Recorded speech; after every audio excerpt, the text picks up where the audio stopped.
All right, welcome back. It's still VOP this morning, and we still have John Akirile with us. John is a social affairs commentator, and well, the legal teams of Atiku Abubakar and Peter Obi, the presidential candidates of the PDP and the Labour Party, respectively, received the certified true copies of the judgment of the Presidential Election Petition Court.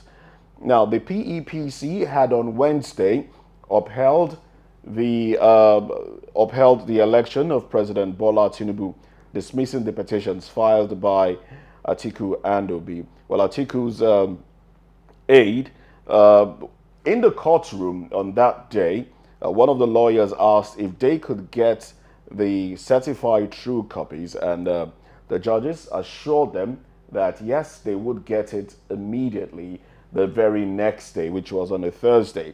Well, according to Atiku's lead counsel, Chris Uche, he said the CTCs were received on Friday. That's Friday evening, actually. I'm going to quote him now. He says, we have received the CTCs and are studying them, Uche said. Well, he said, we will file our appeal to the Supreme Court within the 14-day period given. Well, he said, we have received the CTCs. Okay. He did say that, you know, some days were lost. 3 days were lost. All right. The Wednesday, the judgment was given. If it had been given earlier in the day, probably they would have started studying the certified true copies immediately. But a few days were lost in that regard. So, John, please help us make sense of this. What really is what's the implication of not receiving the certified true copies of that judgment in good time? What implication would it have? The implication is simple and straightforward. Don't bother yourself. The implication is simple and straightforward. All is to bring up another technicality that will arise at the Supreme Court. If you look at this time when, and I think that's when I keep saying that our system is really not a working system. People say that I am too attacking in my approach when I make my commentary. But the truth of the matter is, if a judgment was given on a Wednesday, and I'm sure that judgment, was typed, it was printed out. So there's a soft copy of that same judgment. Moses, in this era and time, why can't they have that same judgment, certified true copy, that same day? You see, I asked someone this question right immediately after the ruling. I asked, I said, why wasn't it typed and distributed while the judges were reading? Wouldn't that have worked? So while the judges were reading, the lawyers could peruse. Don't even go that way of typing. Don't go that way of printing. I know that we are wasting the court's money. Don't go that way. The thing is, for every lawyer who is in the courtroom, okay, give them a link where they can, right there in court, put your email address. And while the judges are giving judgments, those are the aims of the administrative affairs of the court will get that same judgment, soft copy, and email it to all the lawyers. So while they were in the courtroom, they will have a copy of it on their phone. It's as simple as that. See, the world has moved. And if our judicial system is still at this level, then there's a problem. And that's why we keep having technicalities. Don't forget that this same issue of delay happened to INEC when Labour Party lawyers and the PDP lawyers and the APM lawyers were trying to get this CTC document. Moses, why is it so difficult to get? You are doing as if you just want to manufacture the document. This document is readily available. So what is making that document to stand and wait for another 48 or 72 hours? What is the delay? And there's no answer for it. That will just tell you how blind-minded our system is. And when I talk, people say, but that's the truth of the matter. The judgment, somebody's reading the judgment, maybe from a laptop, from his tablet or somewhere. It's typed there. So immediately they finish that, why can't they have that soft copy? Or even just say, go to our website, you can get, it's not a public document. And have it there. You can just go to the website and click download, and you have it downloaded to your phone or to your tablet or to your computer in PDF format. Simple, most easy. Okay. now. Okay. And you make it look as if you need to see secretary, you need to fill a form. These are just a delay tactics. That's what you think. And all of these are things that we should take away from our judicial process. Okay, now you call it delay tactics. You call it delay tactics. But could it be something else? Could it be that the judges needed to, cross some T's and dot some I's? Because, at the end of the day, after the ruling, we realized that there were typo errors on the document, which I think they probably needed to correct, peruse again, and rectify before putting it out. You don't think there was more to it as against just ability to put it out? My brother, don't bother yourself. If it were to be typo, don't forget that this thing was televised live. So if you're talking about typo, and I think they should not just doctor anything from that same document, because what they read out is in the public space already. Okay? And if they are doing that, that will be a double standard. So the best thing, if there's a typo, people know there's a typo. That typo can be corrected. No problem with that typo. All right? But don't use that as an excuse to delay people because you know that they are going to go to the Supreme Court as, accepted by our Constitution. That is the apex court, and that is the final bus stop. So they still have another chance to go to challenge that same judgment in the Supreme Court. So I think the judges should know that in this case, they should be neutral, and that their actions and inactions should be seen to be neutral. Okay, if these people will need this document to file their own petition at the Supreme Court, why delay them? The same way INEC delayed CTC copies that they already have. So these are things that we should know that they are institutional errors, institutional abnormalities that should be corrected. Don't you think? So that it does not happen again. Don't you think the judgment, the giving of the judgment was hastily done? Don't you think it could have been done this week? Maybe every other thing rectified, and then the judgment given this week. That way, they would have prepared fixed everything. Don't you think it was hastily done? It wasn't hasty. We can't have a perfect condition.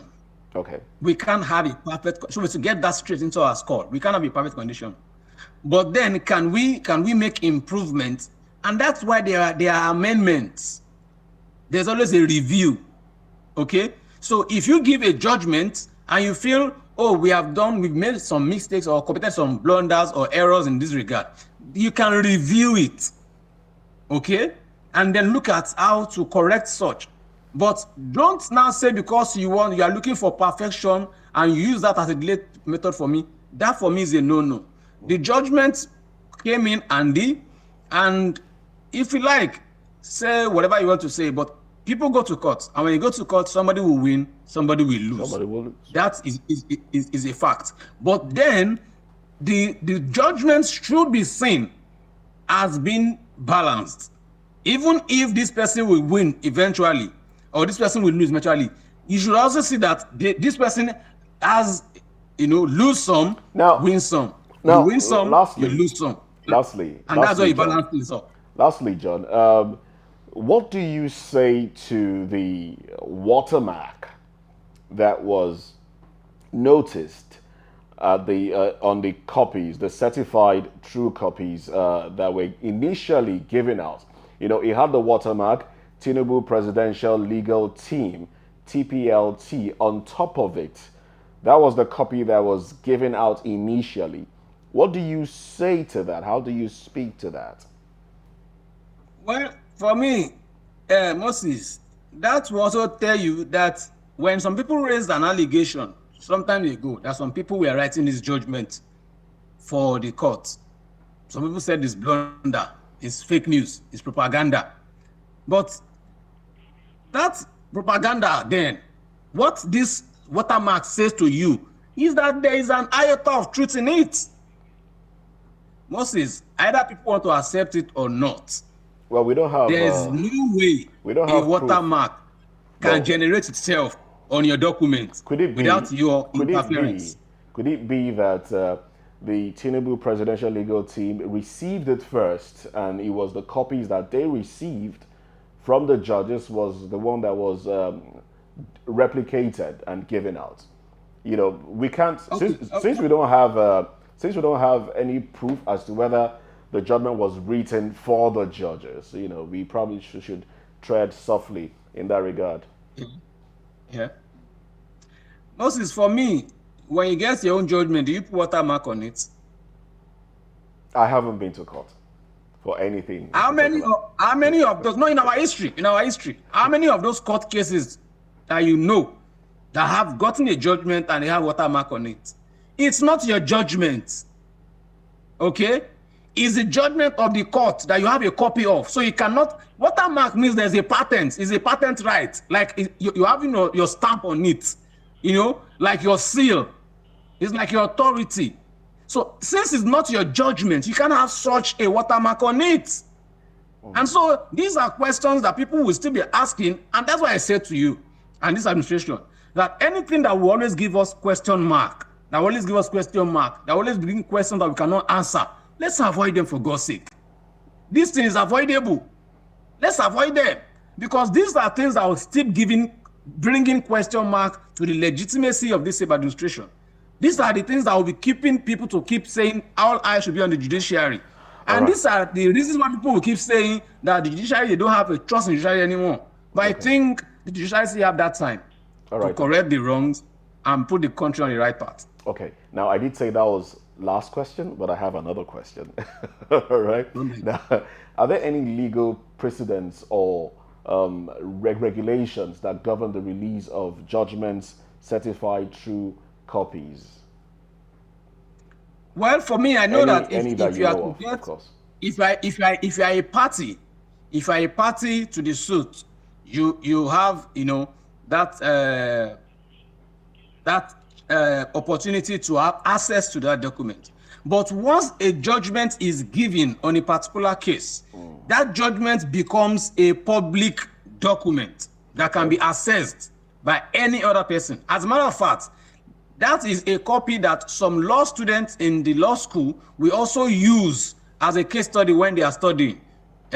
So this will not be the case of Tinubu versus Obi versus Peter Obi 2023, you know, and that will serve as a precedent, serve as a case study for them in terms of looking at presidential election matters, pre-election, post-election, and even electionary time. So this can help the law students who want to study law to study this aspect of the law and see how they can apply it when they start practicing their own law practices. So for me, even judgment now is not a public document. So, but the point of the watermark is still bringing question marks, and that could have been avoided.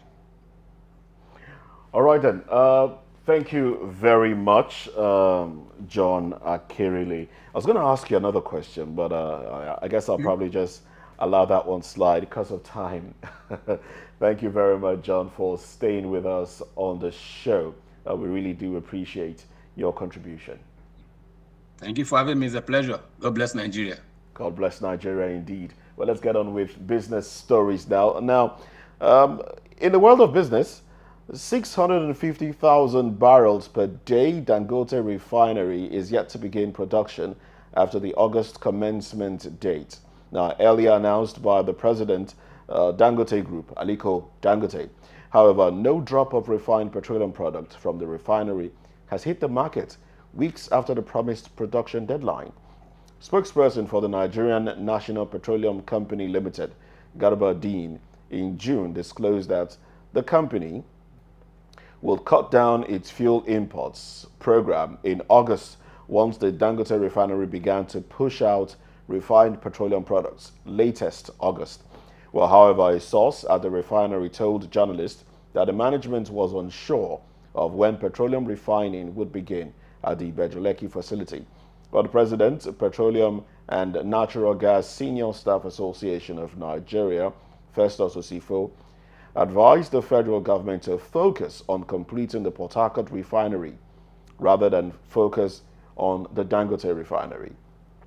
The National Controller Operations, the Independent Petroleum Marketers Association of Nigeria, Mike Osatui, also said there was no cause for alarm as far as petrol supply was concerned, as the NNPCL was still importing. According to him, management of the Dangote refinery may have delayed production due to some internal challenges. He also advised the federal government to ensure that other local refineries come on stream rather than depend on the Dangote refinery.